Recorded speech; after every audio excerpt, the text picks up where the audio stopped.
Welcome back to the Bible Study Journey. Today, we're diving into Genesis chapter 14, a chapter filled with action, war, rescue, faith, and one of the most mysterious figures in all of Scripture, Melchizedek. This chapter reveals Abraham not just as a man of faith, but as a man of courage, loyalty, and honor. Let's walk through it together.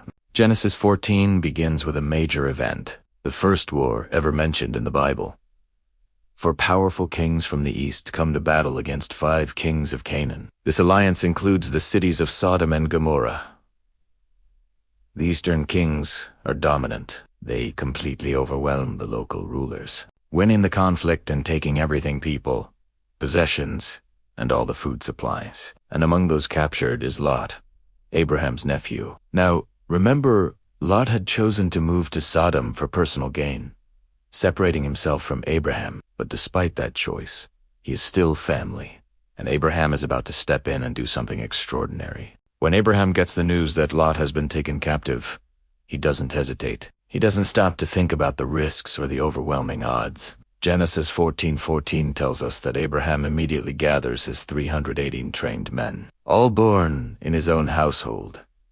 These weren't hired mercenaries. They were loyal, disciplined, and ready to follow him anywhere. That night, Abraham launches a daring, surprise attack. He strategically divides his forces, strikes swiftly from different directions, and in a stunning turn of events, he completely defeats the powerful kings, who had just seemed unbeatable. He successfully rescues Lot's family, all the other captives, and recovers all the stolen goods. In this moment, Abraham becomes a powerful picture of what it means to fight for what truly matters, even when the odds seem impossibly stacked against you. After this incredible victory, as Abraham returns, triumphant but humble, something truly incredible happens. He's greeted by a man named Melchizedek, the king of Salem, and a priest of the Most High God. Melchizedek doesn't come with demands or congratulations on his military skill. Instead, he brings out bread and wine, symbols of provision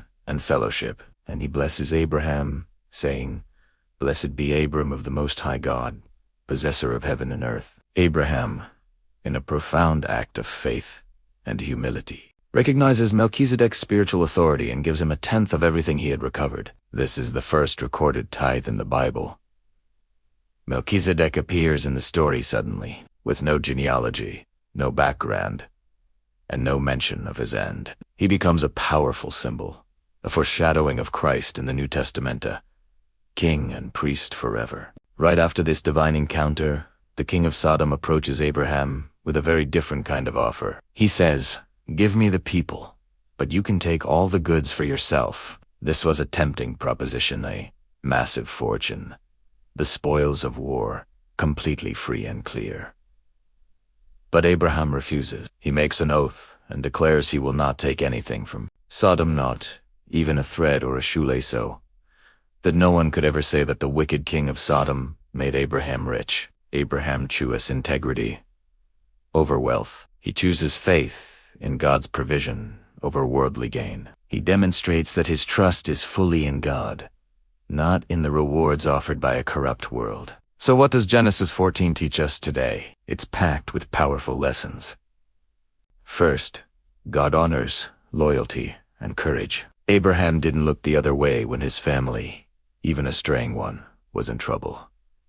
Second, faith sometimes requires action. Abraham was a man of prayer, but here we see he was also a man who was willing to fight for what was right. Third, God places divine appointments in our path. Melchizedek's blessing wasn't a coincidence. It was God confirming Abraham's calling and blessing his obedience. And finally, not all blessings come from God.